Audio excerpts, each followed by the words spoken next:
ஸ்ரீ சிவசங்கரா தேவனே, ஸ்ரீ சிவசங்கரா தேவனே. Shankaram Sivashankaram. Question from Govindan sir. முருகப்பெருமானிடம் நேரடி உபதேசம் பெற்றவர்கள் மூவர். அதில் முதலாம் அவர் அகஸ்தியர், இரண்டாம் அவர் அருணகிரியார், மூன்றாம் அவர் பாம்பன் சுவாமிகள். முருகப்பெருமானின் நேரடி தரிசனத்தை பெற்ற மகான்கள் ஞானிகள் என பலர் இருந்த போதும் நேரடி உபதேசம் பெற்ற மகான்கள் இந்த மூவர் மட்டும்தான் என்று ஒரு ஆன்மீக கட்டுரை கூறுகிறது. தங்களுக்கு 1984 ஆண்டு மரண அனுபவத்தின் மூலம் ஞானம் கிடைத்த போது பழனி முருகனின் தரிசனம் கிடைத்ததோடு மட்டுமல்லாமல் அந்த தருணத்தில் பரமசிவனின் பஞ்சாட்சர மந்திரமும் மகாவிஷ்ணுவின் அஷ்டாட்சர மந்திரமும் தங்களுக்கு உபதேசம் ஆனது என்று தங்களது அருளுரையில் தெரிவித்திருக்கிறீர்கள். அகஸ்தியர், அருணகிரியார், பாம்பன் சுவாமிகள் என்று முருகப்பெருமானிடம் நேரடி உபதேசம் பெற்ற மகான்களின் வரிசையில் தாங்களும் ஒருவர் என்று இதன் மூலம் நாங்கள் எடுத்துக்கொள்கிறோம். முருகப்பெருமானின் நேரடி உபதேசத்திற்கு அவருடைய மந்திர உபதேசத்திற்கும் உள்ள வேறுபாடு என்ன? வாழையடி வாழையென வந்த வள்ளல் திருக்கூட்ட மரபினில் நான் ஒருவன் என்றோம் அப்படின்னு சொல்லுவாங்க. அதனால் இந்த கேள்வியில் யாரும் 3 பேருக்கு மாத்திரம்தான் முருகனுடைய உபதேசம் கிடைச்சது அப்படின்னு நீங்கள் நினைக்கிறீங்க. அப்படி இல்லை. அருணகிரிநாதருக்கு கிடைச்சிருக்கு, நிறைய மகான்கள், ஏன் ரத்னகிரி சாமி பாலமுருகன் இல்லையா, அவருக்கு கிடச்சிருக்கு, எனக்கு கிடச்சிருக்கு, எனக்கு பல வகைகளில் கிடச்சிருக்கு. நான் கைலாசத்துக்கு போகிறபோது ஒரு 3 வயசு குழந்தையாக முருகனை நேரில் கூட பார்த்துருக்கேன். நான் அவருக்கு இந்த கைலாசத்தில் வாட்டர் மார்க்ஸ் இருக்கிற கல் இருக்கும், சிவலிங்கம், பாதம், அந்த மாதிரிலாம். இவ்வளோ கல் அள்ளி என் கையில் கொடுத்து, மாமா இதை வச்சு அப்பாவுக்கு பெரிய கோட்டை காட்டுன்னு சொல்லியிருக்காரு. அப்போ முருகன் என்ன மாமான்னு கூப்பிட்றான்னா நான் எவ்வளோ சீனியர்னு உனக்கு தெரியணும் இல்லையா. முருகர் என்ன மாமான்னு கூப்பிட்றாரு. ஸோ அப்பாவுக்குன்னா யார், சிவபெருமானுக்கு பெரிய கோட்டை கட்டுன்னா ஆன்மீகத்தில் எதையாவது சாதின்னு அர்த்தம். இதே மாதிரி 1985 பிப்ரவரியில் நான் கங்கையில் குளிக்க போனேன் ஃபஸ்ட் டைம் இந்த உடம்புல. அப்போது கங்கை தாய் தரிசனம் கொடுத்தா. அவள் கூட அதான் சொன்னேன், இடுப்பில் கை வச்சுன்னு ஒரு சின்ன குழந்த மாதிரி பாவாடை, இந்த தமிழ்நாட்டு ஸ்டைலில், அங்கல் இத்தனை சால் கே பாத் அப்பாயே ஒரு நஹானி கேலியண்ணா, மாமா இவ்வளோ வருஷம் கழிச்சு இப்போ தான் என்கிட்ட குளிக்க வந்திருக்கியான்ட்டு. அதனால் அன்புடைய மாமனும் மாமியும் நீ அப்படிங்கிறது ஒரு லவ்விங் ரிலேஷன்ஷிப், அங்கிள் ஆண்டிங்கிற மாதிரி. உலகத்தில் முருகனுடைய அருளை பெற்றவர்கள் நிறைய பேர் இருக்காங்க. வள்ளலார்லாம் அந்த மாதிரி தான். வள்ளலாருக்கு அவர் சின்ன வயசுலேயே சிற்றாடை கட்ட தெரியாத சின்ன பருவத்திலே அப்படிங்கிறார். அவர் ஒரு ரூம் எனக்கு தனியாக கொடுத்துருன்னு அவங்க அண்ணன் சபாபதி கிட்ட சொல்லிவிட்டு, கந்தசாமி கோயில் பக்கத்தில் ஒரு வீடு அவங்களுக்கு. இப்போது ஒரு ரூமில் தனியாக ஒரு கண்ணடியை வச்சுட்டு, ஒரு வேல் வச்சுட்டு, விளக்கு வச்சுக்கிட்டு பூஜை பண்ணுறாரு. இப்போ அவருக்கு தரிசனம் கிடச்சி. ஸோ முதல்ல வள்ளலாருக்கு கிடைச்ச தரிசனம் முருகப்பெருமான் தான். அதுக்கப்புறம் வடிவடி அம்மன் கிட்டே போனார், அதுக்கப்புறம் சிதம்பரம் நடராஜன் கிட்டே போனார். அதனால் குருவாய் வருவாய் அருள்வாய் யுவனேன்னு இந்த உலகத்தில் யார் அந்த ஞானத்தினுடைய உச்சிக்கு போகணுன்னு தலையெழுத்து இருக்கோ அவங்க எல்லாருக்கும் முருகன் தான் குருவாக இருப்பான். ஞான பூதரத்து உச்சிகள்னுவாங்க. ஞானத்துக்கு ஒரு மலை இருந்தால் அதுக்கு ஒரு கிளிஃப், ஒரு உச்சி இருந்தால் அந்த நிலை தான் முருகப்பெருமானுடைய நிலை. அப்பனுக்கு பாடம் சொன்னால் சுப்பனுன்னுவாங்க சிவபெருமானுக்கே. ஏன்னா ஒரு வாத்தியார் இருக்கார், வாத்தியார் என்ன வயசுன்னு முக்கியம் இல்லை, நீ படிக்க போகிற போது அவர் தான் உனக்கு வாத்தியார். அந்த மாதிரி சிவபெருமானே கூட முருகப்பெருமானிடத்தில் சுவாமி மலையில் உபதேச மந்திரம் வாங்கினாருண்டு. அது ஒரு நிலை. அது உபதேச மந்திர பொருளாலே உன்னை நான் நினைந்து அருள் பெறுவேணும் அப்படின்னா அந்த உபதேச மந்திரம் வந்தப்புறம்தான் நமக்கு ஆன்மீகத்தில் பெரிய நிலைகளெல்லாம் வர ஆரம்பிக்கும். எல்லா மகான்களுக்கும் முருகனுடைய தரிசனம் இன்க்ளூடிங் சிவன் கிடச்சிச்சு நான் தான் சொல்கிறேன் இல்லையா. அதனால் இது அவங்க ஏதோ 3 பேரை பற்றி சொல்லியிருக்காங்க, நம்ம இல்லைன்னு சொல்லலை. பாம்பன் சுவாமி பெரிய நிலை, பிறப்பன் வலசேன் ராமநாதபுரத்துக்கிட்ட பிறந்து ஒரு கிணத்துல போய் உட்காந்துக்கிட்டாரு. டெய்லி பக்கெட்டில் எனக்கு ஒரு கட்டு சாதம் அனுப்புங்க, நான் வேணும்னா சாப்பிடுவேன், இல்லைன்னா மேலே இழுத்துருங்க பக்கெட்டான்னாரு. அவருக்கு தரிசனம் கிடைக்கிது. அதுக்கப்புறம் அவர் முருகன்கிட்ட சொல்கிறாரு, உன் தரிசனம் மாத்திரம் இல்லை, எனக்கு உன்னுடைய அடியார்களுடைய தரிசனம் கூட வேணும்னு சொல்லிட்டு. அப்போ அந்த மகான்கள் நக்கீரர் அந்த தரிசனம் கூட அவருக்கு கிடைக்கிறது. இது மாதிரி நிறைய பேர். அருணகிரி இருக்கார். அருணகிரி வந்து ஒரு பெண் பைத்தியமாக திருவண்ணாமலையில் சுற்றி இருந்தவர். அவருக்கு சூசைட் பண்ணிக்கலாங்கிற நிலை வர்றபோது முருகப்பெருமான் அவரை தாங்கி சும்மா இரு சொல்லறேன்னு சொல்லி திருவண்ணாமலை திண்ணையில் அவர் 12 வருஷம் உட்கார வச்சிட்டாரு. அதுக்கப்புறம் இனி நான் மேல் நட அப்படின்னாரு. இனி நான் மேல் நட. அதனால் அதுக்கு பின்னால் திருப்புகழ் விருப்பமுடு செப்புகை என்கை மறவேனுங்கிறார். முருகா, நீ எவ்வளவோ நல்லது பண்ண, அதில் திருப்புகழ் எனக்கு ரொம்ப பிடிக்கும், அதை சொல்கிறா அப்படின்னு சொன்னீங்க. திருப்புகழ் விருப்பமுடு செப்புகை என்கை மறவேனுங்கிற வார்த்தையை சொல்கிறார். அதுக்கப்புறம் முருகன் எங்கெல்லாம் இருக்காரோ எல்லா கோயிலுக்கும் அவர் அருணகிரியை கூப்பிட்டு ஒவ்வொரு இடத்துலையும் பாட சொல்கிறார். அதனால தான் பின்னால் வந்த தாய்மானவர் போன்றவர்கள், ஐயா அருணகிரி உன்போல் மெய்யாக ஓர் சொல் விளம்பினர் யார் அப்படிங்கிறாங்க. உன்ன மாதிரி சத்தியமான வாக்கை யாராவது சொல்லியிருப்பாங்களான்ட்டு. இன்னொரு இடத்துல சொல்லுவாங்க, கந்தர் அனுபூதி பெற்று கந்தர் அனுபூதி சொன்ன எந்த ஏருள் நாடி நிற்கும் நாள் என்னாலுங்கிறாங்க. முருகப்பெருமான அடி பெற்று கந்தர் அனுபூதி என்ற ஞான பரமான நூலை கொடுத்த எந்த அருணகிரியினுடைய அருளை நான் எப்பொழுது நாடிக்கொண்டிருப்பேன் அப்படின்னு சொல்லியிருக்காங்க. அதனால் எல்லாருக்கும் அடிச்சிருக்கு. இப்போ ரத்தினகிரியில் ஒரு சாமி இருக்காங்க. அவர் ஒரு நாள் வேலூரில் ஆற்காடு வீரசாமி வரலாம் எலக்ட்ரிசிட்டி போர்டில் வேலை செஞ்சுட்டு இருந்தாங்க அந்த காலத்தில் 1968. வீட்டிலேருந்து கொஞ்சம் வரபோது லேட் ஆகிடுச்சு. அடுத்த பஸ்ஸு 3/4 மணி நேரம் தான். அடுத்த 3/4 மணி நேரம் கழிச்சு தான் இன்னும் எதுக்கு திருப்பியும் அவங்க ஊர் 4 மைல் போகணும் பஸ் ஸ்டாப்லேருந்து. அதனால் மலை மேலே போகிறாரு. அந்த காலத்தில் ஒன்றும் இல்லை, சும்மா ஒரு 500 படிக்கட்டு திருவல்லம் மனோகுரு சிவானந்த சாமி போட்டிருந்தார். ஒரு சுண்ணாம்பு கோயில் 8 அடிக்கு 8 அடி தான் இருந்துச்சு. மேலே போய் ஐரியா கொஞ்சம் கற்பூரம் காட்டு அப்படின்னாரு. கற்பூரம் இல்லைங்க மொழியாருன்னார் அவர். அவனுக்கே கற்பூரம் இல்லாத கடவுள் எனக்கு என்ன கொடுக்க போகிறான்னாரு. இப்போ முருகன் கையில் இந்த வெயில் அசைஞ்ச மாதிரி அவருக்கு ஒரு தரிசனம் கிடச்சி ஆன்னு போயிட்டு அப்படியே ஊன்ட்டார் முருகன் மேலே. இதை பார்த்து ஐயர் பயந்துன்னு ஊருக்குள்ளே போய் சச்சிதானந்துக்கு, அவர் பேர் சச்சிதானந்துக்கு பைத்தியம் முடிச்சிச்சு அப்படின்னாரு. அவங்க வர்றதுக்குள்ளே பார்த்தா இவர் கட்டின்னு இந்த பேண்ட்டு ஷர்ட்லாம் ஒத்து போட்டு முருகன் மேலேருந்து ஒரு அழுக்கு துண்டை கோமணம் மாதிரி கட்டிக்கிட்டு இப்படியே முறைச்சி பார்த்துன்னு உட்காந்து இருக்கார். அவங்கெல்லாம் வந்த உடனே கறி எடுத்து எழுதுறாரு, இனி இது இங்கே கிடக்கும், மாற்ற முயற்சிக்க வேண்டாம் அப்படின்னாங்க. அப்போ அவருக்கு அந்த தரிசனுடைய முருகப்பெருமானுடைய அருள் கிடைச்சது. இப்படி எல்லாருக்கும் கிடைக்கிது, யாருக்கும் கிடைக்கிறது இல்லை. யாரெல்லாம் தேடுறாங்களோ அவங்க கிடைக்கும். பைபிளில் என்ன வருது? தேடுங்கள் கண்டடிவீர்கள், கேளுங்கள் கொடுக்கப்படும். யாரெல்லாம் கேட்குறாங்களோ அவங்களுக்கு கட்டாயம் கிடைக்கும். நீங்களும் கேளுங்க, உங்களுக்கும் கிடைக்கும். அதாவது இவங்களுக்கு அவங்களுக்குன்னு இல்லை, உலகத்தில் எல்லாருக்கிட்டேயும் முருகர் தான் இருக்கார். நம்முடைய நெஞ்ச குகையில் இருக்கார் இல்லையா, அவர் தான் முருகன். அவருக்கு குகன்னு பேர். அதனால்தான் நெஞ்ச குகையில் இருப்பதனால அவர் பாதமலர் மீது போதமலர் தூவி வழிபடும் அன்பர்கள் தம்பிரானேங்கிறாங்க. முருகனுடைய பாதத்தில் யார் பாட்டு பாடி இல்லை பூக்களை தூவி கும்பிட்றாங்களோ அவங்களுக்கெல்லாம் அவன் ஃப்ரெண்டாக இருப்பான் அப்படின்னு அர்த்தம். அதனால் சுந்தரமூர்த்தி நாயனார் கூட தம்பிரான் தோழர்னு ஒரு பேர் உண்டு. ஸோ நிறைய மகான்கள் உலகத்தில் முருகனுடைய அருளை பெற்றிருக்கிறார்கள். எல்லாருக்குமே கிடைக்கும். ஏன்னா அந்த போஸ்ட்டில் அவர் தான் உட்காந்துருக்காரு. ஜூபிட்டர் அந்த குருங்கிற போஸ்ட்டில் அவர் உட்காந்துருக்காரு. அதனால் யாரெல்லாம் ஆன்மீகத்தில் உயர்ந்த நிலைகளை தேடி அலையிறாங்களோ அவங்களுக்கு இந்த இடத்துக்கு வருவாங்க. 4வது இடம் இது. இந்த இடம் இருதயஸ்தானம், நெஞ்ச குகை. இப்போ நெஞ்ச கனகல்லு நெகிழ்ந்து நெகிழ்ந்து உருக அப்படிங்கிறார். ஆசைகளால் என் நெஞ்சம் கனமாக இருக்குது, கல் மாதிரி.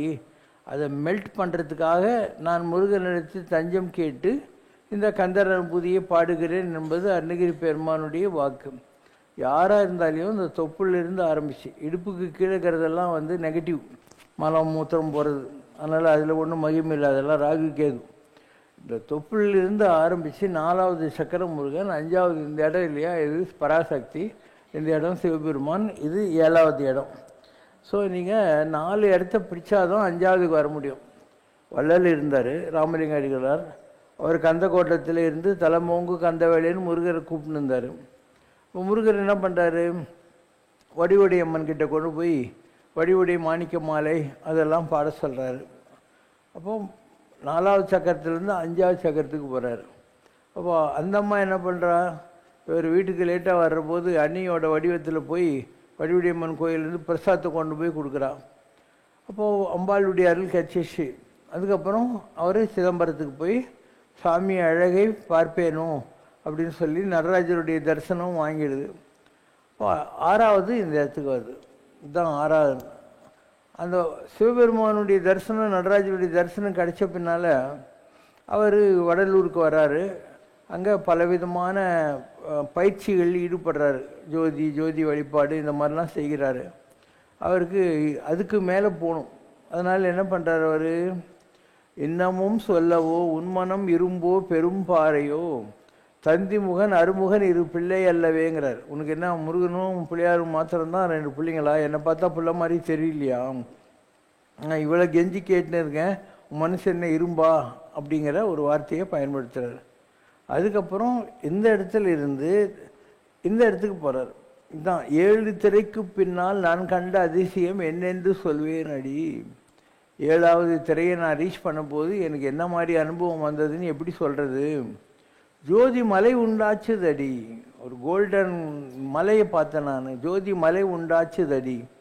நான் பெற்ற பெரும்பேறு ஓதி முடியாதது என்ன. எனக்கு என்ன மாதிரி சந்தோஷம் கிடைச்சதுன்றதை என்னால் எக்ஸ்பிளைன் பண்ண முடியல. Because it was an internal experience of subjectivity அப்படின்வாங்க. சப்ஜெக்டிவிட்டி நாமே அதை அனுபவிக்கணும். அந்த மாதிரி ஆச்சு.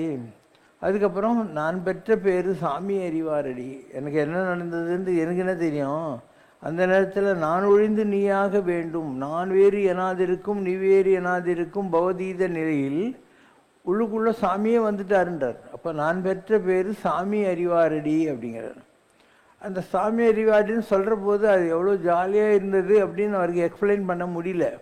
அதனால் ஒரு குரோனிங் மோர்னிங் ஃபீலிங்கில் வந்துடுறார். ஐயோ சாமி அறிவாரடி அப்படின்னு சொல்லி முடிச்சுடுவார். இதுதான் உயர்ந்த நிலை. ஞான பூதரத்து உச்சின்னு சொல்கிற நிலை அதுதான். யாராக இருந்தாலும் கடவுளுடைய அனுகிரகத்தை அடைய முடியும், பாடுபடணும். இப்போ நீ ஒரு டாக்டர் ஆகணும், என்ஜினியர் ஆகணும், ஆடிட்டர் ஆகணுன்னாவே இவ்வளோ பாடுபட வேண்டியிருக்கு. அப்போது கடவுளே ஆகணும்னா விளையாட்டா? நீ சொல்லி பார்க்கலாம். கடவுளே ஆகணும்னா நீ கடவுள் மாதிரி ஆகணும். கடவுள் மாதிரி ஆகிறதுன்னா நான் அன்பாக இருக்கணும், கோபம் இல்லாமல் இருக்கணும், வெறுப்பு இல்லாமல் இருக்கணும், பொறுமையாக இருக்கணும், அறிவோடு இருக்கணும். இதெல்லாம் தான் கடவுளுடைய மசாலாஸ். அந்த குணங்கள் நம்மக்கிட்ட வந்தால் தான் அந்த கடவுள் தன்மைங்கிறது நமக்கு என்னன்னு புரியும். இட்ஸ் நெய்தர் அன் ஆப்ஜெக்ட் நார் எ சப்ஜெக்ட். பார்க்கிற இல்லை பார்க்கப்படுகிற பொருள் அல்ல கடவுள் என்பது. நாமே அதுவாகிறது. நான் ஒழிந்து நீயாதல் எல்லா என்னை மறந்த நலம்லாம் சொல்கிறாங்க இல்லையா, அந்த நிலை அது. முல்லா நசுருதீன் ஒரு ஆள் இருந்தான். அவனுடைய கழுதை காணாமல் போச்சு. எல்லாரும் தேடினாங்க, கிடைக்கவே இல்லை. இவன் என்ன பண்ணான், 2 கையை முன்னால் வச்சு 2 காலை பின்னால் வச்சு இவனே கழுத மாதிரி ஆகிட்டு கழுத மாதிரி கத்திக்கின்னு குடுன்னு ஓடினான். ஒரு கிணத்துக்கிட்ட போய் நின்றுட்டான். பார்த்தா கிணத்துக்குள்ளே கழுதுக்குது. எல்லோரும் கேட்டாங்க, முல்லா நீ ஜீனியஸியா, எப்படி அவனுக்கு இந்த ஐடியா வந்துச்சின்னு. அவன் சொன்னான், நான் மனுஷனாக இருக்கிற போது கழுத புத்தி என்னன்னு எனக்கு தெரியல. நானே கழுதுன்னு நினச்சி உடனே கழுது எப்படி திங்க் பண்ணியிருக்குன்னு தெரியும், அதனால் கிணத்துக்கிட்ட போய் நின்றுட்டேன்னு சொன்னான். அதனால் நீ அதுவாக மாறணும், கடவுளாக நீ மாற வேண்டும். அப்போ இந்த அனுபவங்கள்லாம் கிடைக்கும். நீ மனுஷனாக இருந்து தேடுற வரைக்கும் உனக்கு கடவுள் கிடைக்காது. நீயா கடவுள் ஆகணும். கடவுள் ஆகிறது என்னென்னா இந்த குணங்கள்லாம் உங்கள்கிட்ட வரணும். உலகத்தில் நீ கல்லை கட்டின்னு அழுவுற, காயத்தை கட்டின்னு அழுவுற, 2 மந்திரம் சொன்னால் சாமி கட்சிடுன்னு நினைக்கிற. அப்படிலாம் கிடைக்காது. நகி நகி ரட்சதி டுக்குருங்கரணேங்கிறார் ஆதிசங்கர். இந்த கிராமரு இதெல்லாம் சொல்கிறதுனால வராது. அதனால் அவர் என்ன சொல்கிறாரு, நீ அந்த குணங்களை உங்கள்கிட்ட கொண்டு வர வேண்டியிருக்கும். ஒரு காப்பின்னா என்ன, கொஞ்சம் டிகாஷன், கொஞ்சம் பால், கொஞ்சம் சர்க்கரை, 3யும் போட்டு ஒரு கலக்கினா அதுதான் காப்பி. அந்த மாதிரி ராமருடைய தர்மம் மாறாத குணம், கிருஷ்ணருடைய ஜீனியஸ் புத்தி இல்லையா, சாத்துரியம்ன்றாங்க அது, இயேசுநாதருடைய தியாகம், புத்தருடைய கருணை, இப்படி எவ்வளவோ இருக்குது. அந்த கடவுளுடைய கல்யாண குணங்கள்ன்றாங்க இல்லையா, இதெல்லாம் இருக்குது. இந்த குணங்களை நீ பெற வேண்டி இருக்கும். சும்மா மந்திரம் சொல்லுறதுனால வராது. பஜகோவிந்தம் பஜகோவிந்தம் கோவிந்தம் பஜ மூடத்தே, மூடர்களே கோவிந்தா கோவிந்தா அப்படின்னு சொல்லுங்கடா. நகி நகி ரட்சதி டுக்குருங்காரு. நீ கிராமரை கட்டிக்கின்னுட்டு இதை சொன்னால் அது சொன்னால் கட்சிடும் கடவுள் நினைக்காத அப்படிங்கிறாரு. நிறைய பேருக்கு இது ஒரு வியாதி இருக்குது. அவங்க என்ன நினைக்கிறாங்க, ஏதோ ஒரு மந்திரத்தை இத்தனை லட்சம் பண்ணால், இத்தனை கோடி ஜபம் பண்ணினா சாமி வந்துடும் அப்படின்னு நினைக்கிறாங்க. கடவுள் என்பது நம்பர் கிடையாது, நண்பர். நம்பர்னா NUMBER, நண்பர்னா ஃப்ரெண்டு. விண்ணோரும் மண்ணோரும் சுத்தாலும் உதவோ ஒருத்தர். நிறைய பேர் என்ன பண்ணுவாங்க, அந்த துணியை ஒன்று போட்டுட்டு கைக்குள்ளே இப்படி இப்படி ஏதோ கவுண்ட் பண்ணிங்கன்னா உட்காந்துருப்பாங்க, இல்லை ஜப்ப மாலையை வச்சு ஊட்டின்னு இருப்பாங்க. அதை ருத்ராட்சரம் பூனை ருத்ராட்சத்தை உருட்டுற பூனை மாதிரி அப்படின்னு சொல்லுவாங்க. நகி நகி ரட்சத்திங்கன்னா இதுதான் அர்த்தம். நீ ஒன்றா நம்பரை கவுண்ட் பண்ணு, இல்லை கடவுளை நினைக்கிறது தான் முக்கியமே தவிர நம்பரில் என்ன இருக்குது? இந்த நம்பருன்றது ஒரு அகங்காரம். நான் எவ்வளோ ஜபம் பண்ணியிருக்கேன் அப்படின்னு ஒரு பீட்ரு விட்றதுன்னு சொல்லுவோம் நாங்கள். அது மாதிரி எங்கிட்ட ஒரு ஃப்ரெண்டு இருந்தார். இவங்க 2 பேரும் புதுக்கோட்டை சாந்தானந்த சுவாமிகள் இல்லையா, அவர் சேலம் ஸ்கந்தாசிரமத்தில் இருந்தார். அங்கே அவர்கிட்ட இவங்க இந்த மந்திரத்தை புவனேஸ்வரியுடைய ஏகாட்சரத்தை வாங்கி ஜபம் பண்ணிகிட்டே இருக்கிறாங்க. அண்டு ஒரு நாள் இவர் என்னை மாங்காடில் பார்த்துட்டு, சார் நான் எவ்வளோ ஜபம் பண்ணிட்டுருக்கேன், இது வரைக்கும் நான் 3 கோடி ஜபம் பண்ணினேன், எனக்கு இன்னும் ஒரு எக்ஸ்பீரியன்ஸுமே வரலையே அப்படின்னாரு. நான் சொன்னேன், நீங்கள் எங்கே சார் ஜபம் பண்ணீங்க அப்படின்னா. என்ன அப்படி சொல்லிட்டீங்கன்னாரு. நீங்கள் 3 கோடின்னு சொல்கிறதுலேருந்தே நீங்கள் நம்பரை தான் 1 2 3ன்னு எண்ணி நின்றீங்கன்னு தெரியுது. நீ அம்பாளை நினைக்கிற ஆளுந்தான் தான் நம்பரை விட்டுட்டு அம்பாள் எப்படி உக்காந்துருப்பான்ட்டு கற்பனையில் கொண்டு போயிட்டு அவளுக்கு நீ பால் அபிஷேகம் பண்ணி, தயிர் அபிஷேகம் பண்ணி, நைவேத்தியம் பண்ணி அவளை கொஞ்சணும் கெஞ்சணும். அதை விட்டு நம்பரை கவுண்ட் பண்ணியிருந்தா என்ன இருக்குது இல்லையா? அது ஒரு வித்யா கர்வம்னு சொல்லுவோம். உலகத்தில் வித்யா கர்வமும் அவித்யா கர்வம்னு இருக்குது. படித்து விட்டு கடவுளை தேடுறதுக்கு பேர் வித்யா கர்வம். இப்போ சிவாச்சாரியார் இருந்தார் காலாஸ்தியில். அவர் ரொம்ப சுத்தபத்தமெல்லாம் பார்த்துன்னு உட்காந்துருந்தார். தின்னனாக இருந்து கண்ணப்பனானா இல்லையா, அவனுக்கு எதுவுமே தெரியாது. அவன் வாயில் கொண்டு போய் தண்ணி ஊற்றிட்டான், அபிஷேகம்னா மட்டனை கொண்டு போய் வச்சு சாப்பிட்டுன்னு கெஞ்சின்னு இருந்தான் இல்லையா, இலத்தலையை கொண்டு போய் போட்டுட்டு தான் பூஜைன்னு சொல்லிட்டு தான். அப்போ கண்ணப்ப நாயனாருக்கு கடவுள் கிடைச்சாரு. சிவாச்சாரியாருடைய கொள்ளு பேருங்க இன்னைக்கு வரைக்கும் கண்ணப்பனுக்கு சேர்த்து காலத்தினாத்திற்கு சேர்த்து கற்பூரம் காட்டின்னு உட்காந்துக்கிறாங்க. அதனால் இந்த வழிமுறைகள் இல்லையா, அது அன்பு தான் மெயின். இப்போ அன்பெனும் பிடியுள் அகப்படும் மலையே, அன்பு என்ற பிடிக்குள்ள அகப்படுகிற மலை மாறி இருக்கிறவன் கடவுள். மலை தான், திருவேங்கட மலை தான், திருவண்ணாமலை தான், கைலாச மலை தான், கேதார்நாத் மலை தான், எல்லாம் மலை தான். ஆனால் அன்புல மாத்திரம் அவன் மாட்டுவான். மற்றபடி நான் இத்தனை ஜபம் பண்ணேன், இவ்வளோ படுவடாபமாக பூஜை பண்ணினேன், இந்த மாதிரிலாம் சொல்கிறாங்க இல்லையா, அவங்களுக்கு கிடைக்கிறது இல்லை. ஒரு blessed are those with childlike innocence because the gates of heavens open for them அப்படின்னு இயேசுநாதர் பைபிளில் சொல்கிறார். சொர்க்கத்தினுடைய கதவுகள் கள்ளம் கடமற்ற குழந்தையினுடைய நிலையில் இருக்கிறவர்களுக்கு திறக்கப்படுகின்றன, கிடைக்கின்றன அப்படிங்கிற இயேசு சொல்கிறார். அதுதான் இயேசு லெவல். மக்களால் இந்த இதிலெல்லாம் மாட்டிக்கிட்டு சடங்குகள்லையும் சம்பிரதாயங்களையும் மாட்டிக்கிட்டு அவங்க எதை பண்ணணுமோ அதை விட்டுறாங்க. நான் சடங்கு சம்பிரதாயம் தப்புன்னு சொல்லவே இல்லை. இதை கடந்த ஒரு நிலை இருக்குது. அது என்ன, getting intoxicated love towards God. Intoxicated love வரணும். அதை விட்டுட்டு நம்ம மூக்கு பிடிக்கிறதுல, விரலை சொடுக்கிறதுல, இந்த நைவேத்தியம் பண்ணுறதுல, இதில் ஒரு இம்ப்ரெஷன் வாங்க. நான் ஹோலியர் தேன் தவ் அப்படின்வேன். நான் மற்றவங்கெல்லாம் நம்மளை பெருசாக மெச்சுக்கணுங்கிற ஒரு இன்னோசன்ஸ் இல்லாத ஒரு கர்வம் இருக்குது. அதுக்கு வித்யா கர்வம் நான் சொல்லிட்டேன் ஏற்கனவே. கடவுளை அடைவது கஷ்டமும் இல்லை, சுலபமும் இல்லை. நீ ஒரு குழந்தை மாதிரி ஆகிட்டாக்க, இப்போ ஒரு குழந்தை இருக்குது, அந்த குழந்தை துணி இல்லாமல் தான் சுற்றிக்கின்னு இருக்குது. அண்ட் அவங்க அம்மாவை போய் தெருவில் விளையாடிட்டு மூக்கில் சளியெல்லாம் வச்சுக்கிட்டு அப்படியே கண்ணில் களிமண்ணெல்லாம் போகுது. அப்போ அம்மாக்கார் என்ன பண்ணுவான், அந்த குழந்தைய மூக்கில் சளி இப்படி போட்டு தூக்கி கொள்ள இல்லையா.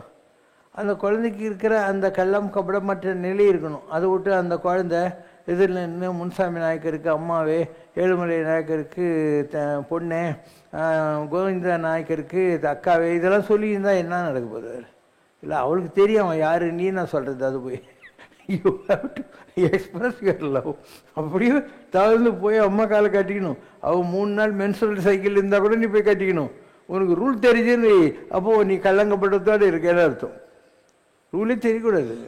இன்னசென்ட் எஃபர்ட்லெஸ் லவ், அது வந்தால் கடவுள் கிடைக்கும். இது வரைக்கும் கடவுளை அடைந்தவர்கள் எல்லாரும் அந்த மாதிரி இன்னசென்ட்டாக போய் தான் அடைஞ்சாங்க. யாருடைய வரலாற்று வேணுனாலையும் படிச்சுப்பார். அவங்கெல்லாம் இன்னசென்ட்டாக இருந்ததுனால கடவுள் கிடைச்சார். எல்லாம் கிடைக்கிறது இல்லை. கிடைச்சிட்டா ஜாலியாக இருக்கும். அன்னகிரி இருக்கார், அவர் கிடைச்சிச்சு. அதுக்கப்புறம் என்ன இருக்குது, முருகரே ஒவ்வொரு இடத்துலையும் நான் இங்கே இருக்கிறேன் இங்கே இருக்கிறேன் அப்படின்னு கூப்பிட்டு என்னை பாடுன்னு சொல்லியிருக்காரு. வள்ளலார் திருவள்ளூர் ஊர் வழியாக போகாமல் பைபாஸில் எங்கேயோ போயிருக்கிறாரு. இப்போ திருவள்ளூரில் இருக்கிற வீரராகவசாமி என்ன பண்ணுறாராம், இவருக்கு வயிற்று வலி கொடுக்குறாரு. இவர் வலிக்குதே வயிறுன்னு நினைக்கிற போது நீ என்னை கும்பல் இல்லை, அவர் பேர் வைத்திய வீரராக கோஸ்வாமி, என்னை வந்து பாட்டு போடாத. அப்போ அவர் திருவள்ளூரில் போய் வீரராகசாமி கிட்ட பாடுறாரு. வைஷ்ணவத்தை பற்றி அவர் பாடின முக்கியமான ஒரு பாட்டு தான். காராய வண்ண மணிவண்ண கண்ண கனசங்கு சக்கரதர நீள் சீராய தூய மலர்வாய நேய ஸ்ரீராம ராம நினவே தாராய வாழ்வு தரு நஞ்சு சூழ்க தாமோதராய நமவோம் நாராயணாய நம வாமனாய நம கேசவாய நமவே. கடவுளை அடையிறதுல 3 ஸ்டேஜ் இருக்கு. எமை தடுத்து அடிமை கொண்டு ஒரு குறிப்பிட்ட நேரம் வரணும் உன் லைஃப்பில். அப்போ கடவுளே வந்து உன்னுடைய முற்பிரிவுகளுடைய பூஜை பலன் உங்கள்கிட்ட இருக்குது. தியாகபரமும் சொல்கிறாரு, தொலிசின சேசின பூஜா பலமும் அப்படின்னாரு. முன்பிறவிகள்லாம் நான் செஞ்ச பூஜைகளுடைய பலனை எனக்கு கொடு அப்படின்னு அர்த்தம். பண்டுரீதி నేను చేసిన కొలువు అయ్యాను. நான் முன்பிறவியில் செஞ்சுருக்கேன் இல்லையா, அதெல்லாம் பார்த்து நம்மளை கவனின்னு அர்த்தம். முருகப்பெருமானை பற்றி சொல்கிற போது நற்கரிசி ஓடக்காரன் அப்படிங்கிறார். நல்ல செயல்களை செய்தவங்களுக்கு அவன் இந்த பிறவி பெருங்கடலை கடப்பதற்கு ஓடக்காரனாக இருக்கிறான்னு அர்த்தம். அதனால் நீங்கள் எல்லாருமே கடவுளை ஏதோ ஒரு காலத்தில் தேடினவங்க தான், பூஜை பண்ணவங்க தான். இல்லைன்னா வேறு வேலை வெட்டி இல்லாமல் 7 மணிக்கு வந்து கிளம்பாகத்தில் எங்கேயோ ஒரு கோயிலில் உட்காந்துன்னு இருக்கீங்க, உங்களுக்கே தெரியாத அந்த பெருங்காய வாசனை இருக்குது. இதுக்கு முன்பிரிவுகளில் நீங்கள் செஞ்ச பூஜையினுடைய வாசனை உங்ககிட்ட இருக்குது. அதனால் எமை தடுத்து அடிமை கொண்டு அப்படின்னு. அதுக்கடுத்து என்ன, பாரமாய பழவினை அறுத்து. நீ இன்னும் கடவுளை நேரில் தரிசனம் பண்ணாமல் இருக்கிறதுக்கும் கடவுளுடைய ஒரு டைரக்ட் எக்ஸ்பீரியன்ஸ் உனக்கு கிடைக்காமல் இருக்கிறதுக்கு காரணம் கர்மா இருக்குது. அந்த கர்மாவை நீ இப்போ அனுபவிச்சுன்னு இருக்க. வாழ்க்கையில் உனக்கு வர்ற ஏமாற்றங்கள், வெறுப்புக்கள், கோபங்கள், இதெல்லாம் வந்து கர்மா. அந்த கர்ம கழியணும். இப்போ கடவுள் உன்னை பிடிப்பார். அதனால தான் உன்னை கேளம்பாக்கம் கோயிலுக்கு இல்லை ஏதோ ஒரு கோயிலுக்கு கூட்டின்னு போகிறாரு. அதுக்கப்புறம் நான் வந்து கோயிலுக்கு போய் கற்பூரம் காட்டி ஊதுவத்தி காட்டிட்டேன், எனக்கு எதுவுமே கஷ்டம் வரக்கூடாதுன்னு நினைக்க வேணாம். அப்போ தான் கஷ்டமே ஆரம்பிக்கும். அதுக்கப்புறம் ஏன்னா உன் கர்ம கழியணும் இல்லையா, கர்மா கழியும். இந்த கர்ம கழிஞ்சாக்கா பாரமாய பழவினை அறுத்துன்னு சொல்கிறது அதுதான். தென் கடவுளோடையே நீ இருப்பேன்னு. எம்மை தடுத்து அடிம்பி கொண்டு பழவினை அறுத்து தன்னை நினைந்துருக தருகின்றாய். கடவுளையே நினச்சிக்கிட்டு இருக்கிற மாதிரியான ஒரு ஜாலியான வாழ்க்கையை உனக்கு கடவுள் கொடுத்துருவார். அதுக்கப்புறம் உனக்கு கடவுளுங்கிறது லைக் எ ஃப்ரெண்ட் ஆகிடும். கடவுளை பார்த்து நீ பயப்பட மாட்டேன். இப்போத்துக்கு உங்களுக்கு இருக்கிறது பயபக்தி. கடவுள்னால் உங்களுக்கு ஒரு பயங்குது. அவர் வந்து கண்ணன் வண்டிடுவார், காதில் குளுமி எடுத்துடுவார், மூக்கில் சளி உறிஞ்சிடுவார். இதெல்லாம் தான் உங்களுக்கு கடவுளை பற்றி உங்களுக்கு பயம்தாங்க இருக்குது. கடவுளுங்கிறது பயப்பட வேண்டிய விஷயம் இல்லை, லவ் பண்ண வேண்டிய விஷயம்.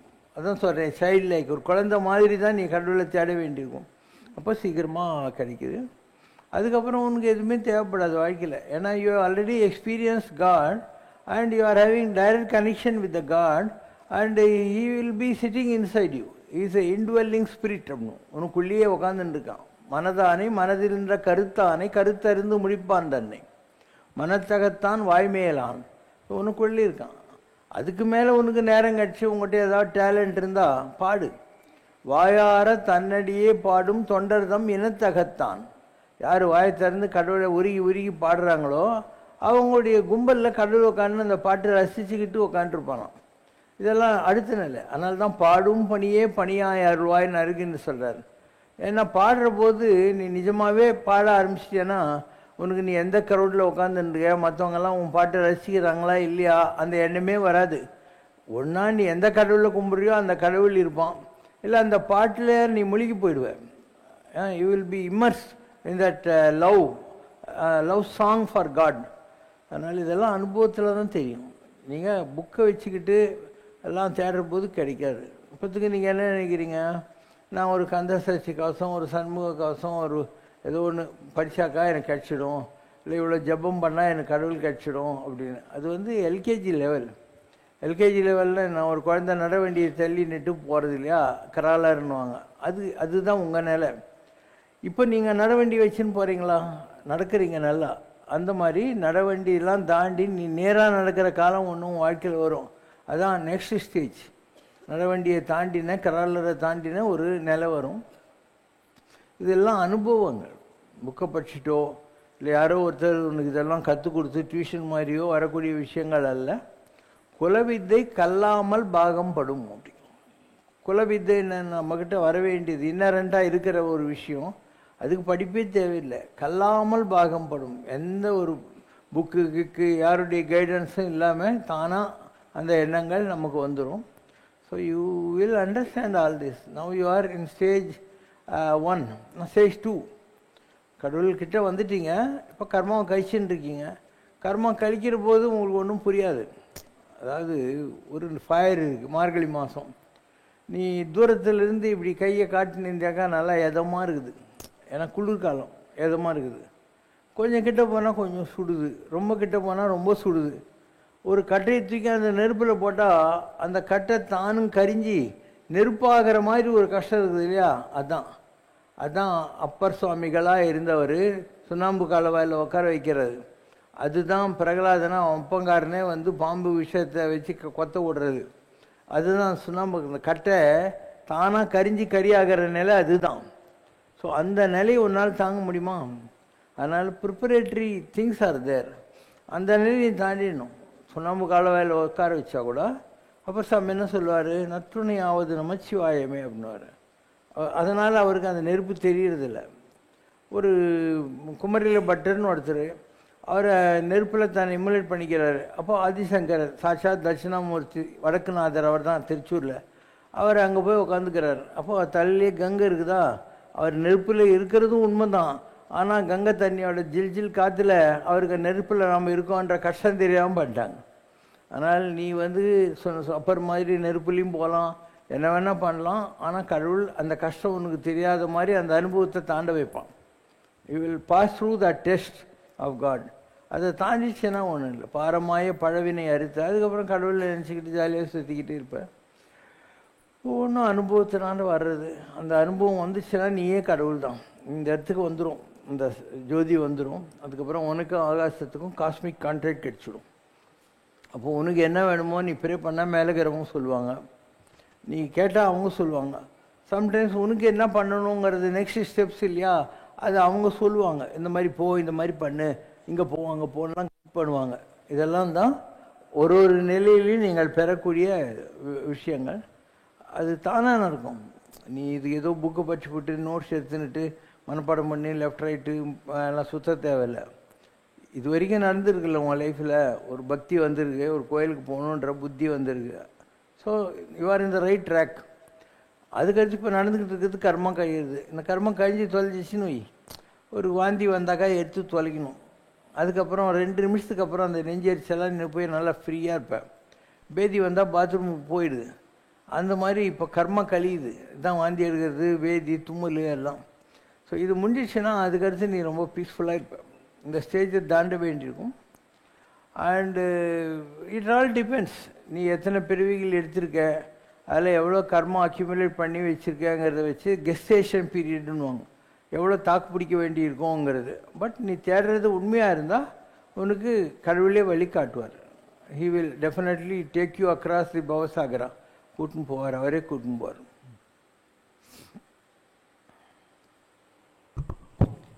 Question from Kalyana Krishnan Ravishankar. பூரண பிரம்மம் என்பது அத்வைத வேதாந்தத்தின்படி முழுமை, எல்லையற்றது, எல்லாவற்றையும் உள்ளடக்கியதுமான ஒரு பரம்பொருள். இது பிரம்மம் என அழைக்கப்படுகிறது. இந்த பிரம்மம்தான் உலகம், உயிர்கள் அனைத்தையும் படைத்தது. தன்னகத்தே அனைத்தையும் இறுதியாக கரைத்து கொள்கிறது. பிரம்மம் எல்லாவற்றிலும் உள்ளது, எல்லாவற்றையும் கொண்டுள்ளது. பாபாஜி, அத்வைத வேதாந்த நூல்களில் பூரண பிரம்மம் சொல்லின் பொருள் இங்கு ஸ்ரீராமராஜ்ய வளாகத்தில் உள்ள ஒரே சக்தியாக பிரம்மா, விஷ்ணு, ருத்ரன், சிவம், சக்தி மற்றும் 10 அவதார மூர்த்தி அடங்கிய ஸ்வரூபமா? அகம் பிரம்மாஸ்மி அப்படின்னா நான் பிரம்மம். ஆனால் அதோடு நிற்காது. தத்துவமசி, நீயும் அதுதான். இப்போ நான் பிரம்மமாக இருந்தால் நீயும் அதுதான் அப்படின்னு தெரிஞ்சிங்கன்னா அது பரம அத்வைத்தம். இப்போ ஒவ்வொன்றுத்துக்கும் ஒரு நிலை இருக்குது. மச்ச அவதாரம்னா தண்ணிக்குள்ளே இருந்த மீன், கூர்மம்னா கொஞ்சம் தண்ணியில் கொஞ்சம் நிலத்தில் இருக்கிற ஆமை. அதுக்கப்புறம் வராகம், நான் பன்றின்னு வச்சுக்கோயேன். அதுக்கப்புறம் ஒரு நெருப்பு வடிவத்தில் வரக்கூடிய பாதி அனிமல் பாதி ஹியூமனில் இருக்கக்கூடிய நரசிங்க பகவான். அதுக்கப்புறம் ஒரு குள்ளப்பையன் வாமன அவதாரம். அதுக்கப்புறம் குணங்களில் கொஞ்சம் கோவத்தாவங்கள் உள்ள செனவேனும் சேர்ந்தாரை கொல்லின்னு சொல்கிற பரசுராம அவதாரம். அதுக்கடுத்து வரக்கூடிய இடத்துல ஒரு பெர்ஃபெக்டட் மனுஷ தெய்வம் மானுஷ ரூபேனான்ற ஒரு தர்மத்தை தவிர வேறு எதையும் கடைப்பிடிக்காத ராமாவதாரம் வருது. அதுக்கப்புறம் உலகத்தையே நான் ஒருத்தன் ஆட்டி படைச்சிடுவான்டான்னு சொல்லக்கூடிய சர்வசக்தி உடைய பூர்ண அவதாரம் ஆகிய கிருஷ்ணனுடைய அவதாரம் வருது. அதுக்கடுத்து வரக்கூடிய நேரத்தில் நீங்கள் கல்கியை பார்ப்பீங்க. இப்படி ஒவ்வொன்றும் எவல்யூஷன் தான். நீங்கள் பார்க்குற எல்லாம் எவல்யூஷன். அப்போ ராமர் வந்து அப்சல்யூட்லி பெர்ஃபெக்ட் பீயிங், மானுடம் வென்றதம்மா. ஒரு மனிதனாக நின்று அவன் கடவுளாக வாழ்ந்து காட்டினான். வையத்துள் வாழ்வாங்கு வாழ்ந்து வானோரையும் தெய்வத்தில் வைக்கப்படும் அப்படிங்கிறத அவன் ப்ரூவ் பண்ணி காமிச்சிட்டான். கிருஷ்ணன் அப்படி இல்லை. பிறந்த நேரத்துலேருந்தே அவன் நான் தாண்டா பெரிய ஆள், நீங்கள்லாம் ஒன்றுமே இல்லைன்னு அடிச்சு உங்களுக்கெல்லாம் புத்தி சொல்லினே தான். இதில் பிரம்மாவுக்கு பொறாமை வருது. அந்த கோபாலகரெல்லாம் கொண்டு போய் ஒரு மலையில் அடிச்சு வச்சிடறான். கிருஷ்ணன் இருறா அவனுக்கு புத்தி காட்டுறேன்னு சொல்லி இவனே பிரம்மா ஆகிட்டு ஆடு மாடுகள்லாம் ஓட்டு போய் அவங்க வீட்டில் விட்டுறான்.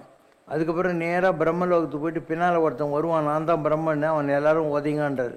அப்போ ஒரிஜினல் பிரம்மாவுக்கு உதவ வாங்கி கொடுத்துட்டு இவர் பிரம்மன் அப்படின்னு அடிச்சுட்டு இருக்காரு. ஒரு பூதனை இவருக்கு விஷம் கொடுத்து கொல்றதுக்காக வர பால் கொடுத்து, அப்போ பாலை குடிச்சு அந்த கொண்டு போடுறாரு அவர். இப்படி ஒவ்வொரு விஷயமும் அவர் பண்ணுறதெல்லாம் விசித்திரமாக இருக்கும்.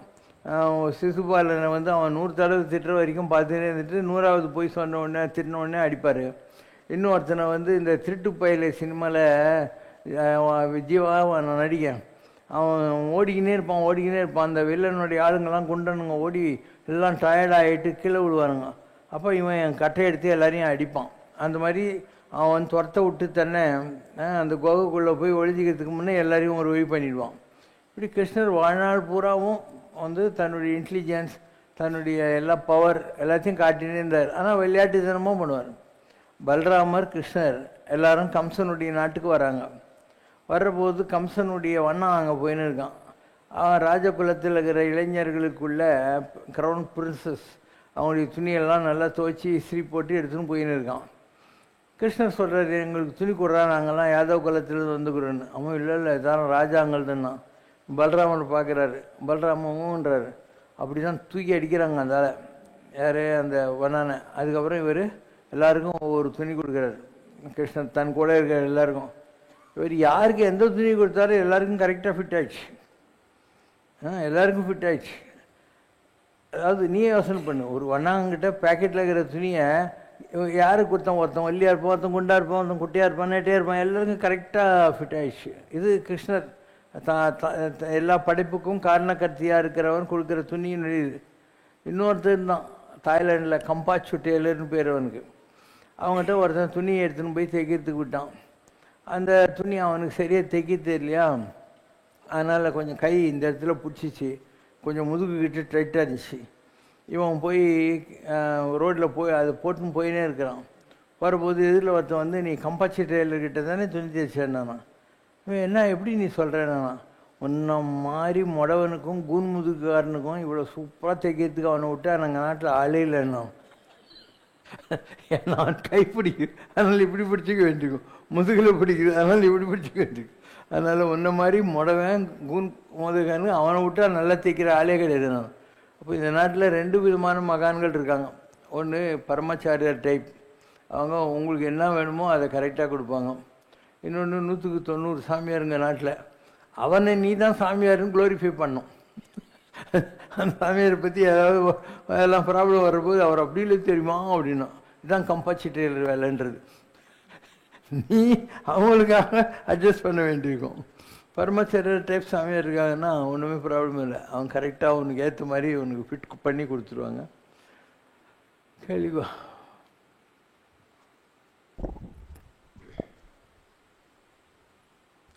பாபாஜி, ஹயக்ரீவர் வழிபாட்டில் ஏலக்காய் மாலை சாற்றி வழிபாடு செய்வது பற்றி விளக்கவும்.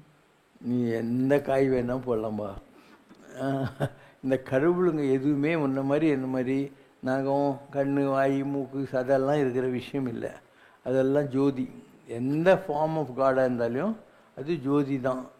அதாவது அந்த ஃபார்ம் இருக்கும், ஆனால் ஒளி மயமானது. அதனால தான் அவங்க சாப்பிட முடியாது. அதனால் நீங்கள் என்ன பண்ணுறீங்க, நீங்கள் படைக்கிறது இப்படி இப்படின்றீங்க, அவங்களுக்கு ஸ்மெல் தான். ஆகாசம்னு வர்றபோது சத்தம், அதுக்கு கீழே வர்றபோது சத்தம், அண்ட் அந்த காற்று ஒன்று உரசிக்கிட்டு போகுது இல்லையா, அதுக்கு ஸ்பரிசம்னு பேர். மண்ணுன்னு வர்றபோது வாசனை, வாட்டர்னு வர்றபோது எந்த டம்ளரில் எடுக்கையோ அந்த ரூபம் அண்ட் டேஸ்ட்டு. இந்த மாதிரி 5ல் ஆகாசத்தில் வெறும் சத்தம் தாங்குது, காற்றுல ஸ்பரிசம் இருக்குது. அதனால் ஆகாசத்தில் இருக்கக்கூடிய கடவுளுடைய சத்தங்களை கேட்டு தான் உங்களுக்கு மந்திரங்கள்லாம் கொடுத்தாங்க. மந்திரங்கள் என்பவை அது மந்திர துவஷ்டா அப்படின்வாங்க. காதில் வாங்கி யாரோ ஒருத்தன் பூமியில் கொடுத்தான், அதுதான் காயத்ரி மந்திரம், அந்த மந்திரம் இந்த மந்திரம்ன்ட்டு. ஆகாசத்தில் வெறும் சத்தம் தாங்குது. தான் பைபிள். முதலில் வார்த்தை இருந்தது, வார்த்தை ஆண்டவனாகவே இருந்ததுன்னு. ஸோ அந்த மந்திரங்கள் இருக்கு இல்லையா, அது யார்? நிறைமொழி மாந்தர் கிளத்த பெருமை. யார் நிறைவு அடைஞ்சிட்டாங்களோ அவங்க காதில் கேட்டு அவங்க உங்களுக்கு சொன்னது தான் மந்திரம். அதனால தான் மந்திரம் போல் வேண்டுமடா சொல்லின் ஆற்றல் அப்படின்னு சொன்னாங்க.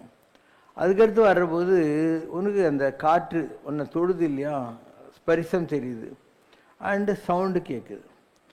அண்டு இப்போது இந்த கடவுள்கள் நீங்கள் பார்க்குறீங்க இல்லையா, எந்த ஒரு ஃபார்மாக இருந்தாலும் சரி, அதுங்கெல்லாம் ஒளி வடிவானவை, ஜோதி சுயம் ஜோதி பரம்ங்கிற மாதிரி. அதனால் நீங்கள் அந்த ஒரு கேரிகேச்சரை பார்க்கலாம். உனக்கு ராமரை பிடிக்கும்னா ராமர் உனக்கு தரிசனம் கொடுக்குற போது ஒரு வில்லம்பெல்லாம் வச்சுக்கின்னு, கிருஷ்ணர் உனக்கு தரிசனம் கொடுக்கும்போது புல்லாங்கல்லாம் வச்சுக்கிட்டு, பக்கத்தில் ஒரு மயிலை வச்சுக்கிட்டு, இப்படியெல்லாம் கிடைக்கும். ஆம்பால்லாம் ஒரு சிங்கத்தை வச்சுக்கிட்டு, ஒரு சூலத்தை வச்சுக்கிட்டு கிடைக்கும். அதெல்லாம் உனக்கு புரியறதுக்காக வந்த விஷயங்கள், எல்லாம் புரியறதுக்காக தான். அண்ட் அவங்களுக்கு உன்ன மாதிரி இந்த இதெல்லாம் கிடையாது. ஏன்னா they are not having 5 elements இன் தர் பாடி. இந்த பூமியில் இருக்கிறவங்களுக்கு தான் 5 இருக்குது. ஆகாசம் இந்த இடத்துல இருக்குது, காற்று இங்கே இருக்குது, மண்ணில் செஞ்ச பொம்மை இந்த உடம்பு, இந்த இடத்துல தண்ணி இருக்குது, இந்த இடத்துல நெருப்பு இருக்குது. இந்த 5ம் பூமியில் மனுஷனுக்கு தான் இருக்குது. அதனால் மனிதன் தான் ரொம்ப பெர்ஃபெக்டட் பீயிங் இன் கிரியேஷன். கடவுளுங்கிறது 3வது நிலை. So you won't be able to eat, you won't be able to do anything, it's all thought. அதனால் கடவுளை பற்றி நீ பயப்பட தேவையில்லை. ராமர், கிருஷ்ணர், இயேசு, புத்து யாராக இருந்தாலையும் அவங்கெல்லாம் உலகத்தில் நம்மளை மாதிரி வந்தவங்க தான். வந்துட்டு அவங்க அந்த ஒளி வடிவத்தை அடைஞ்சாங்க. ஒரு துருவன் இருந்தான், அவங்க அப்பா 2வது பொண்டாட்டிக்கு பிறந்த பிள்ளைய கொஞ்சினுக்கிறத பார்த்து இவன் நாரதர்கிட்ட அழுகுறான். நாரதர் இவனை விட்டு தள்ளுறான்னு இவன் தவம் பண்ணான். நாராயணே இவனை கொண்டு போய் துருவ நட்சத்திரமாக மாற்றிட்டான். வைஷ்ணருடைய மனைவி இருந்த அருந்ததி, அவர் ஆசீர்வாதம் பண்ண உடனே அருந்ததி நட்சத்திரம் ஆயிட்டான். மிருக சீரிஷம்னு ஒரு நட்சத்திரம், அது இந்த மாதிரி உலகத்தில் இருந்த 4 மான்கள் நல்ல ஒரு தெய்வீக தான தர்மத்தில் இருந்தனால அந்த ப்ரமோஷன் கிடச்சிது. ஒரு சிவப்பு கண்ணுடைய ஒரு பசுமாடு, அதுதான் ஆருத்ரான்னு சொல்லக்கூடியது. ஆனால் இதுங்கெல்லாம் யார்? இந்த உலகத்தில் பிறந்து இந்த ஒளி வடிவங்களை அடைந்தவை எல்லாம் அப்படி தான். அதனால் நீங்கள் பார்க்கிற ராமர், கிருஷ்ணன், இயேசு, புத்தியவங்கெல்லாம் வயத்தில் வாழ்வாங்கு வாழ்ந்து இன்றைக்கி வானோரையும் தெய்வ நிலையில் இருக்கிறாங்க. Okay, it's all a completed programme in a luminous form. Completed programme in a luminous form. இது வரைக்கும் உனக்கு புரிஞ்சிச்சுன்னா நீயும் அந்த மாதிரி ஆகலாம். நீ கூட உன்னுடைய இந்த life சர்க்கிளை முடிச்சிட்டேன்னா either you can become a river or you can come and sit in one temple deity. அந்த ஏதாவது ஒரு கோயிலில் இருக்கிற கல் அவங்க கும்பாபிஷேகம் பண்ணுற போது நீ உட்காந்துக்கலாம் அந்த கல்லில். தேவர்கள் சித்தர்கள்லாம் உனக்கு அலர்ட் பண்ணுவாங்க. அந்த கோயிலில் நீ வர்ற நைவேத்தியம் பூஜையெல்லாம் எடுத்துக்கிட்டு பிரான்ச் ஆஃபீஸ் ஆஃப் காட் மாதிரி வர்றவங்களுக்கெல்லாம் நல்லது பண்ணிகிட்டு இருக்கணும். ஆனால் உன் பவர் அந்த ஒரு கோயிலில் தான் வேலை செய்யும். நீ எல்லா இடத்துலையும் வேலை செய்ய முடியாது உன்னால். ஸோ கோயிலில் போய் உட்காரலாம். இல்லை ஒரு ஆதித்யர்கள்னு 12 பேர் இருக்காங்க, கேசவாயன்மா, கோவிந்தாயன்மா, அதில் 12 பேரில் ஒருத்தனா நீ ஆகலாம். அதுக்கு அடுத்து ருத்ரர்கள்னு 11 பேர் இருக்கிறாங்க, எல்லாம் போஸ்டிங் தான். அந்த 11 பேரில் நீ ஒருத்தன் ஆகலாம். அதனால தான் கிருஷ்ணர் சொல்கிறார், ஆதித்யானாம் அகம் விஷ்ணு. ஆதித்யர்கள் 12 பேரில் நான் விஷ்ணு என்ற பெயரால் அறியப்படுவேன். ருத்ரானாம் சங்கர சாஸ்மி. 11 ருத்ரர்கள் இருக்கிறார்கள், அதில் நான் சங்கரன் என்று அறியப்படுவேன். பசுக்களில் காயத்ரி, பசுக்களில் காமதேனு, மந்திரங்களில் காயத்ரின்னு எல்லாம் சொல்கிறார் இல்லையா, அதெல்லாம் எல்லாம் இருக்கும் உலகத்தில். அதில் ஒரு கிளாஸில் யார் ஸ்டேட் ஃபஸ்ட்டு வாங்கினானோ அவன் ஃபோட்டோ தானே தினத்தந்தியில் போடுறாங்க. பரீட்சை எழுதினா 7 லட்சம் பேர் ஃபோட்டோவை போடுறாங்க. அந்த மாதிரி யார் ஒரு ஹையஸ்ட் லெவலை அச்சீவ் பண்ணி ப்ரூவ் பண்ணானோ அந்த மாதிரி ஒவ்வொன்றுத்துலேயும் ஒரு போஸ்ட் இருக்குது. பஸ்ஸில் இது, குதிரையில் ஊர்துவரை தசன்னு சொல்லக்கூடியது, நட்சத்திரத்தில் இது வரிசையாக இருக்குது. அதனால் நீ அந்த டாப் ஹியரார்க்கியை ரீச் பண்ணியானா நீ you will be remembered, you will be noted. அது வரைக்கும் எல்லாத்துக்கும் 10ஓட 11 தான் நீ, எல்லாருக்கும் கிடைக்கும். ஆனால் நீ எவ்வளோ பூஜை பண்ணியிருக்க, எவ்வளோ தானம் பண்ணியிருக்க, அவனுடைய பாஸ்ட் என்ன, அதெல்லாம் வச்சு ஒரு டோட்டல் மார்க் போட்டு எவால்யூவேஷன் பண்ணி உனக்கு ஒரு போஸ்ட் கொடுப்பாங்க. அது யாருக்கு எது வேணால் கிடைக்கலாம். நீ கேட்கறது கிடைக்காது. உனக்கு என்ன தகுதியோ அது கிடைக்கும். தகுதி உடையவனவனும் உனக்கு எல்லாம் கொடுக்கப்படும். தகுதி அற்றவனிடத்திலோ உள்ளதும் பறிக்கப்படும். உனக்கு டிசர்விங் இருந்தால் உனக்கு கிடைக்கும் அந்த போஸ்ட். டிசர்விங் இல்லைன்னா அவன் போஸ்ட்டை பிடிங்க நெக்ஸ்ட் லைனில் இருக்கிறவனுக்கு யாருக்காவது கொடுத்துருவாங்க. அதனால் இது செல்லானன்று இத்தாவர சங்கமத்து பரமபத விளையாட்டு. தாயம் போட்டு தான் ஆரம்பிக்கிறோம் எல்லாரும். சில பேருக்கு ஏணி கிடைக்குது, சில பேருக்கு ஏணி கட்சி பாம்பு வாயில் இறங்குறாங்க, சில பேர் தொடர்ந்து முடித்து கேமை முடிச்சிடுறாங்க. அந்த மாதிரி தான் வாழ்க்கை. வாழ்க்கையில் ஏணியும் கிடைக்கும், ஏணியில் ஏறி பாம்பு வாயில் இறங்குறதும் நடக்கும். அது யார் கேமை முடிக்கிறான்றது தான் முக்கியம். அது லக்கு தானே. ஏன்னா உங்கள் கையில் இருக்குதா, நீ என்ன சகுனி அவங்க அப்பாவை செத்து போன எலும்பு வச்சு தாயக்கட்டை பண்ணுறதுக்கு பாசிபிள் லக். அவ்வளோதான். கிரிக்கெட்லேயே விளையாடுது, செஞ்சுரி அடிக்கிறவனுங்கிறான். புதுசாக விளையாட்டுக்கு வந்த எவனோ கூட 2 செஞ்சுரி அடிச்சான்றானுங்க. இன்னொருத்தன் டக்கு, ஈவன் கவாஸ்கர் டக்கு அடிக்கலாம். லக்கு தானே இதெல்லாம். அந்த மாதிரி தான் வாழ்க்கையில் யாருக்கு என்ன மாதிரி கிடைக்க போகுதுங்கிறதெல்லாம் அவங்கவுங்க அதிர்ஷ்டத்தை பொறுத்த விஷயம். அதுதான் அவங்க ஜாதகத்தை எதிர கணக்கு புள்ளியோ ஐரோ பதவி பூர்வ புண்ணியா நாமங்கிறார். இவன் அடைய போகிற எல்லா பதவிகளும் பூர்வ புண்ணியத்தை அனுசரித்து தான் அப்படின்னு அர்த்தம். So all that you could do is ஒரு value based thinking, value based talking, லிவிங்கில் இருக்கலாம். நிறைய ப்ரே பண்ணலாம். ப்ரேயரில் 2 இருக்குது. ஒன்று கோயிலுக்கு போயிட்டு ஏதோ ஒரு 10 நிமிஷம் சாமிக்கு கற்பூரம் ஊதுவத்தி காட்டிட்டு வர்றது. இன்னொன்று ப்ரேயர்ஃபுல்னஸ்ன்னுவாங்க. ப்ரேயர்ஃபுல்னஸ்னால் எப்பயுமே கடவுளோட குடும்பம் நடத்துறது. அதாவது உண்ணும் உணவு பருகு நீர் தின்னும் வெற்றிலைன்ற மாதிரி. காலையில் காப்பி குடித்தா முருகா கூட்டுறான்னு சொல்லு, தோசை தின்றியா முருகா சாப்பிட்றான்னு சொல்லு, குளிக்கிறியா இதுதான் உனக்கு அபிஷேகம்னு சொல்லு, ட்ரெஸ் பண்ணுறியா முருகா உனக்கு அலங்காரம்டான்னு சொல்லு, ஒரு வாட்ச் கட்டின்னு மோரம் போடுறியா உனக்கு அலங்காரம்னு சொல்லு. இந்த மாதிரி. ஆனால் அதே நேரத்தில் நீ ரோட்டில் போகிற போது ஒரு பிச்சைக்காரனை பார்த்தா இவன் முருகனாக இருப்பான் போலக்குது அப்படின்னா அவனுக்கு ஒரு புற பிஸ்கட் டீ வாங்கி கொடுத்துரு. நீ ஆஃபீஸுக்கு போகிற ஒரு கஸ்டமர் நைஸ் டு மீட் யூன்னு சூட் கேஸ் எடுத்துன்னு வர்றான், முருகன் இந்த வேஷத்தில் வந்துக்கிறான், அவனை ஏமாத்தாத ஒழுங்காக டீலிங் வைக்கணும் அப்படின்னு நினை. அதாவது இந்த உலகத்தில் நீ பார்க்கிற எல்லாரையும் கடவுளுடைய ஒரு வடிவமாக பார்த்துக்கிட்டு வாழ்கிறது, காலையிலேருந்து ராத்திரி வரைக்கும் வாழ்கிறது. அது முடியுமா? எல்லாராலையும் முடியுமா? நீ சொல்லு பார்க்குற. ரஜினிகாந்த் இது பாஷா சினிமான்னு நினைக்கிறேன். அதில் அவன் கான்ஸ்டபிளாக இருப்பான். ரஜினிகாந்த் வீல் அடிச்சுன்னுட்டு அப்புறம் விதவிதமாக இல்லை வேறு வேறு காஸ்டியூமில் வருவான். எல்லாம் ஒரே ரஜினிகாந்த் தானே. அந்த மாதிரி தான் எல்லாம் கெட்டப். அழகு கொஞ்சும் மழலை முருகன் தன் கழலில் பணிந்தோர்க்கு கனியும் ஆல் மருகன் பழகும் தமிழ் வளர்த்த தலைவன் வழங்கும் அருளுக்கேடு இல்லாத இனியன் ஏரகத்தோன் சுவாமிநாதன் மனத்தேரகத்தே பிரணவ பொருள் சொன்ன தீதன் மாரகத்தோன் செவ்வாய் கதிபன் தன்னை பார்முகம் எல்லாம் பறிக்கும் குணாளன் பழனிப்பதி வாழ்குமாரன் தன் மழலை குரல் பேசி மயக்கும் சிங்காரன் பாலாபிஷேகம் கொள்ளும் பாலன் காலனும் மஞ்சும் ஒலி சிறு தண்டை காலன் பரன் குன்றில் உரைகின்ற தேவன் வரம் தந்து வாழ்விக்கும் வள்ளி மணாளன் கரம் பற்றி குறை கேட்டு கண் துடைக்கும் சேயன் பரம் தந்து பிறவி அழிக்கும் மகராசன் செந்தூர் உரைகின்ற செல்வன் வரம் தந்தாள மனமிறங்கி வந்த தயாளன் கந்தா குமரா என்று கதறி அழைத்தால் தன் செந்தாள் சிவந்திட சிறி துடித்தோடி வருவான் திருத்தணி உறைந்திடும் திவ்யன் நம்மை வருத்தும் பவ மாயை அகற்றிடும் பவ்யன் சிறுத்த இடை தேவசேனை வள்ளி அவர் கருத்தில் உறைந்திடும் கல்யாண கோலன் ஆவினன் குடி வாழும் புண்ணியன் என் ஆவியில் குடி புகுந்ததால் யானே தன்யன் பாவியனை கண் பார்த்த கண்யன் சாவிலும் என் துணை ஸ்ரீ சுப்பிரமணியன். ஓம் ஜெய் சிவசங்கரரே சுவாமி ஜகத் பரிபாலகரே ஆதி சங்கர அவதாரா அநாத ரக்ஷகரே. ஓம் ஜெய் சிவசங்கரரே அன்னையும் தந்தையும் நீரென்றறிந்தும் அன்பில் நனைகின்றோம் சுவாமி அன்பில் நனைகின்றோம். குறை ஒன்றுமில்லை மறைமூர்த்தி கண்ணா குறை ஒன்றும் இல்லை கண்ணா குறை ஒன்றுமில்லை கோவிந்தா.